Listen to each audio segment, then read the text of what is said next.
আসসালামু আলাইকুম রহমতুল্লাহ। দেশ ও দেশের বাহির থেকে এই ভিডিওটি যারা দেখছেন, আমি তাদেরকে সকলকে অন্তঃস্থল থেকে ধন্যবাদ জানাচ্ছি।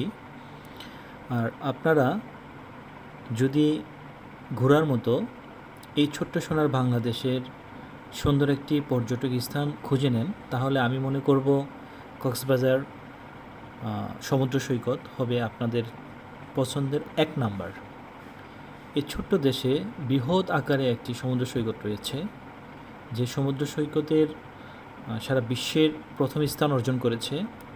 আর আপনি যদি এই সমুদ্র সৈকতে যান ঘোরার জন্য, বা আপনার ফ্যামিলি ট্যুর বা ফ্যামিলিকে নিয়ে ঘোরার জন্য যান, তাহলে আমি মনে করব যে সত্যি প্রাণবন্ধকর একটি জায়গা, যে আপনি ঘুরে আসলে আপনার পরিশ্রমটা কখনো বৃথা যাবে না। এত সুন্দর একটি জায়গা।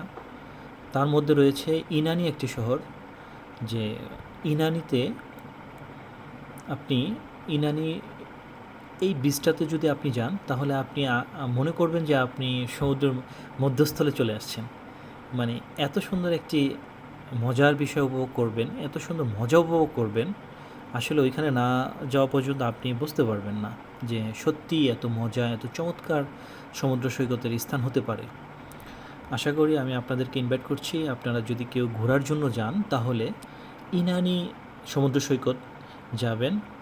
প্রথম বিচটা থেকে দ্বিতীয় বিচটা আরও সুন্দর। আপনারা চেষ্টা করবেন সবাই প্রথম বিচ থেকে দ্বিতীয় বিচে যাওয়ার জন্য। প্রথম বিচ থেকে আপনাদের সম্ভবত 5 কিলো সময় লাগবে, আরও 5 কিলো একটু সামনে। ওই বিচটা আরও খুব আনন্দদায়ক, খুব সুন্দর। ওইখানে মানুষ, অনেক পর্যটক যাচ্ছে এবং জেলেরা মাছ ধরছে, আপনি কাছ থেকে উপভোগ করতে পারবেন। আশা করি আপনারা যদি যান তাহলে আপনাদের এই যাত্রা বৃথা যাবে না। থ্যাংক ইউ সো মাচ আপনাদের সকলকে।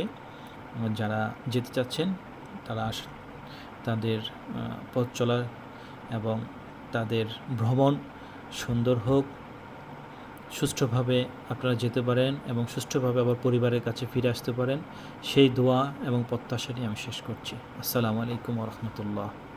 আশা করি